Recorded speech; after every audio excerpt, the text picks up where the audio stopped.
Being a mother isn't easy, and it definitely isn't cheap. I'm a mother of 4, so I can tell you firsthand it can be quite expensive raising children, and I think also so many different things add to that pressure and those financial burdens of raising children too. So in today's video I wanted to do something to hopefully help take that burden off of you as a mother by sharing 10 different money myths that you need to ignore. Ignoring some of these money myths is going to set you free mentally and financially too. The first money myth I want you to let go of is the fact that you need to have a perfect home in order for you to be a hostess. You don't need to have your home perfect in order to have people around, in order to have play dates, or in order to have friends around too. Let go of that myth and let go of that pressure. Raising children can be messy. Kids play, kids make mess. It's part of life, it's part of childhood. From toys on the floor to plates in the sink to a messy sofa, life happens. Oh, and let's not even forget about those piles of laundry that can quickly add up too. But here's the thing I want you to remember. When guests are coming around to visit your house, they're coming to visit you. They're not coming to judge you. They're not coming to judge your space. They're not coming to judge what you have or what you don't have. Take that pressure off yourself. Do not stress about not having a spotless home. Instead, focus on making your guests feel as warm and welcome as possible when they do come round. Just let them relax and let them know that they can make themselves at home and make themselves feel comfortable. There's nothing worse than going to somebody's house and feeling like you're in a museum and feeling like you can't be comfortable or make yourself feel cozy. The reality is they're going to appreciate your hospitality much more than they're going to appreciate a pristine house. I mean, let me caveat by saying you don't want a house to be a pigsty, but at the same time, perfection isn't necessary at all times for you to be able to host friends and family. Take that pressure off yourself and take that burden off yourself. Another myth I want you to let go of is the fact that it's impossible to save money while raising children.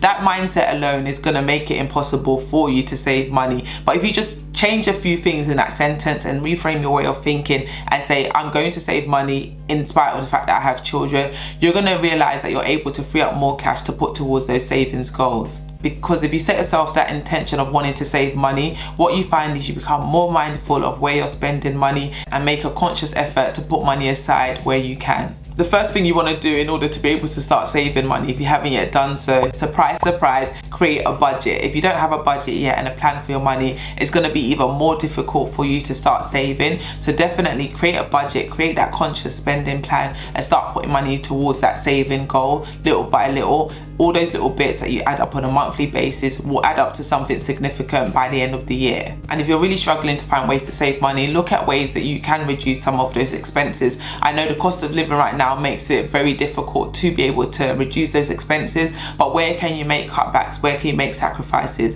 Can you switch brands that you're shopping with? Can you maybe cancel a few subscriptions? Can you look at maybe getting a pay rise at work so that you can widen that gap between your income and your expenses? Just look at where you can make those savings and where you can make your budget stretch so that you can free up money to put towards your savings. Yes, you're a mum, but yes, you can still save. Another myth I want you to let go of is the fact that you need to buy brand new clothes for your children every season. No, you don't. Shop smart and shop out of season, and you're going to find yourself saving so much money on the clothes and shoes that you buy for your children on an annual basis.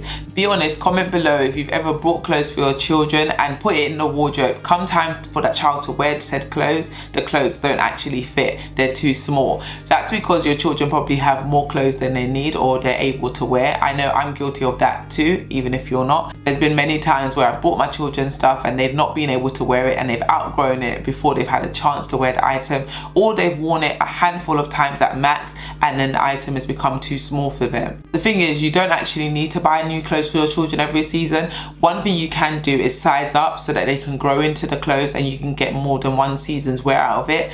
I definitely do that with my children's school uniform, for example. Their school shoes are slightly big for them, but they manage it with thick socks, and then the shoes are able to last them for the whole academic year because when their feet grow, there's still space for them to grow into those shoes. The same thing you can do for their clothes as well, not just school uniform, just their normal everyday playing clothes. It doesn't need to be the exact perfect fit. Let them have a bit of room to grow into it, and then you'll be able to get more than one season's wear out of those items. Also, on the topic of new clothes for your children, have you considered buying clothes second hand? I've actually started doing that for my children and it saves me so much money. buying secondhand clothes on Facebook Marketplace and Spot means that you get really good quality items at a fraction of the price that you would have paid if you bought those items brand new. Also consider swapping clothes with friends and family. So if you have friends or family who have children that are older than your children, then you can swap clothes with them. If you have a girl, they have a boy, or vice versa, you can swap clothes that way too, so that you can save money instead of buying brand new clothes every single season for your children. The good thing about this is not only does it save you money, it also saves on wasted items too, because this way you're not just buying loads of stuff that's not being used, you're actually using less stuff,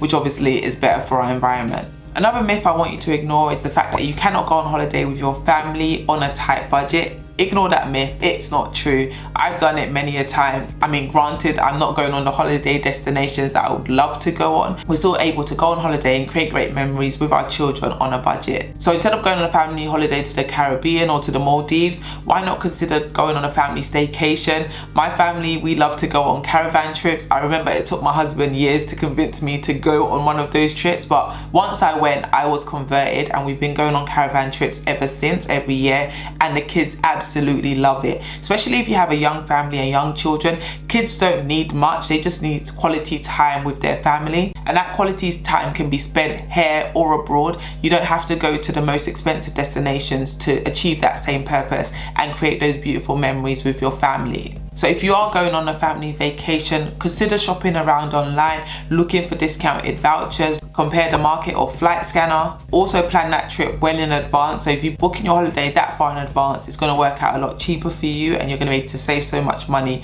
on that vacation. And if you are planning a staycation, do not forget to pack your snacks and pack your own food so that you can really keep those costs low and enjoy that great holiday on a budget. Another myth I want you to let go of is the fact that you need to buy really expensive educational material and really expensive toys for your children to learn, develop and thrive in life. And that just isn't true. Kids just need the bare minimum, bare essentials, and a lot of time for them to fulfill great potential. I mean, we all want our kids to succeed and we all want them to do well in life, that's a given. But the truth is, really expensive toys and programs are just not necessary for our kids to actually do this. Our children are able to learn and grow and develop through normal everyday interactions and experiences. Things like playing with their friends, exploring the outdoors and reading books can go a very long way. So as mums, what we really need to do is just provide a loving, supportive environment for our kids to thrive and become the best that they can be. Another myth I want you to let go of is the fact that you need to buy everything organic for your kids' health to be good. I mean, let's be honest, we all want to provide our children with the very best when it comes to their food and their nutrition. However, buying everything expensive and organic is just not totally necessary. While it's great to prioritize organic options for produce and meats known to have high levels of pesticides and antibiotics, it's also important to consider alternatives like buying in-season produce or choosing frozen fruits and vegetables. And just remember that a balanced diet and a variety of foods is actually key to a healthy lifestyle. Another myth that I want us to let go of as mothers is that we need to throw our children elaborate Instagram and Pinterest worthy birthday parties. You don't need to do it. We don't need to do it. Let's take that pressure off of ourselves. I mean, let's not lie. We all love a good theme party and we want to do the best for our kids and we want to create the best memories for our children growing up. However, these Pinterest worthy parties are not only time consuming to plan and organize, they're very expensive to deliver on. Take that pressure off yourself, it's not necessary. Instead, why not consider for your child's next birthday, just throwing them a simple birthday party, not a specific theme, just a nice happy birthday themed birthday with simple food options, with simple decorations and loads of fun games for the kids to enjoy. Because let's be honest, when we throw these big elaborate birthday parties, are they for the children or are they for us to show off to our friends? Let's just remember the birthday is about that child, it's about their special day and it's not about who we're trying to impress or look cool in front of. So this is another myth I want you to let go of as a mum. You do not need to buy your child the latest gadget for them to know you love them and for them to be happy and content. I know we live in a technology day and age and tech is the future, I get it, and my kids are not going to be living under a rock. Yes, they will have access to technology. However, I'm not putting that pressure on myself to provide them with the latest gadget every single time an upgrade or new version of whatever the item is comes out. This can be a costly mistake for so many reasons. Not only is it going to cost you money financially, I think it's also putting unrealistic expectations on these children as well, because you're going to need to start as you mean to go on, and if you've made that an expectation expectation and you've made it a standard that whenever a new gadget comes out, they're going to get an upgrade. They're going to expect that all throughout life, and it doesn't matter what season you go through, you set that precedence for yourself and for your child, and it's going to be very hard for you to go back on that. Another myth I want you to let go of is the fact that we need to enroll our children in loads of expensive extracurricular activities. It's not necessary, it's not essential, and your child can still thrive without you spending all that extra money on all these activities. Let me make myself clear, I'm not saying that these activities are not important for children. They most certainly are. So extra activities such as swimming, playing an instrument, playing a sport, I think are invaluable for a child's development. But the point I'm making here is that they don't need to break the bank. You can still achieve these things without paying premium prices for your child to do so. Look for free, low-cost options in your community. So in my area, for example, my children do jiu-jitsu and boxing, and I don't pay a penny for either of those activities, and that's because those are community initiatives. So do your research in your local area and see what community activities you can sign your children up to for free, so that you're not paying extra money that you don't need to pay for these extracurricular activities. Also shop around and don't just go for the first price that you get. Make sure you're getting the best price. Just remember that these extracurricular activities do not solely determine your child's success and your child's future development. So I think as parents, it's important for us to still encourage their passions, encourage them to explore things that they're interested in doing too, without then putting unnecessary financial pressure on yourself and your family. Another money myth I want you to ignore as a mum is that you need to keep up with the Joneses. Let me tell you right now, you do not need to keep up with the Joneses at all. You need to do what works best for you and yourself and your family. Let's be honest, we've all made comparisons with others. Whether we want to admit it or not, we've all compared ourselves to others at one point in our life. And doing that is a dangerous position to put yourself in, because what it does is it makes you feel inadequate or makes you feel inferior, or even on the other side makes you feel like you're better than somebody when nobody's better than anybody. So I would say avoid those comparison games at all costs. Trying to keep up with the Joneses, not only is it tiring, it's very expensive too. Instead, focus on yourself and focus on your family and focus on the financial pursuits that you're trying to make together. Just remember that your children do not need the latest gadgets, neither do they need designer clothes or designer trainers for them to know that they are loved and that they are valued and that they are enough. What they need more of is your time, your love and your attention. So please, please, please, I implore you to give up that need to keep up with the Joneses and instead focus on your family, focus on your financial future, and focus on spending your money in ways that aligns with your value. So those are 10 money myths that have been debunked for you. I hope that you feel a little bit lighter, and I hope you realize that that pressure that you're putting on yourself is unnecessary and you can set yourself free from it. If you enjoyed today's video, let me know in the comment section below. Let me know which one of those myths you can relate to the most, and let me know which one of those myths you're letting go of from today. If you want more money motivation and more financial education content, definitely watch this playlist here, because there's loads of money videos there to help you along your financial journey.